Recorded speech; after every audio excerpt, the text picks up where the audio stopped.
জুমার দিনে কেউ এমন সময় আছে যে সময় মুয়াজ্জিন আজান দিচ্ছেন, তাহলে উনি দাঁড়িয়ে থাকবেন না বসে যাবেন? দাঁড়িয়ে দাঁড়িয়ে আজানে জবাব দিবেন না বসে যাবেন, না নামাজ শুরু করবেন? জুমার আজানের ক্ষেত্রে শুধু শুনেন কথাটা খুব মনোযোগ দিয়ে, যদি 5 ওয়াক্তের আজানের ক্ষেত্রে হয় আর আজান মুয়াজ্জিন দিচ্ছেন সেই সময় মসজিদে প্রবেশ করছেন, দাঁড়িয়ে থাকেন আজানের জবাব দিয়ে তারপরে বসবেন, তাহলে আপনি তার ফজিলতটাও পেয়ে যাবেন। বুঝতে পেরেছেন? কিন্তু কেউ যদি নামাজ শুরু করে দেন সেটা নাজায়েজ নয়, তাহলে আজানের জবাব দিয়ে দেন, দোয়া পড়ে নিয়ে তারপরে সুন্নাত শুরু করেন, যেহেতু টাইম আছে।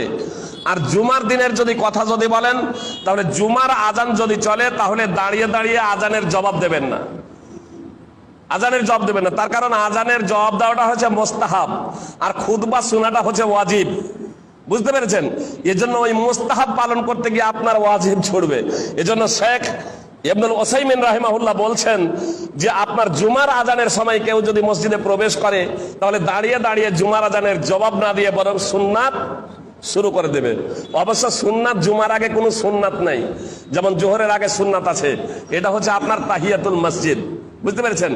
নফল আপনি যত পড়তে পারেন, তবে ইমাম মেম্বারে চেপে যাওয়ার পরে 2 রাকাতের বেশি না। আর ইমাম যখন আজান যখন শুরু হয়ে যাবে বা ইমাম যখন খুতবা যখন দিতে শুরু করে দেবেন, তখন হালকা ভাবে কেবলমাত্র 2 রাকাত নামাজ আদায় করবেন।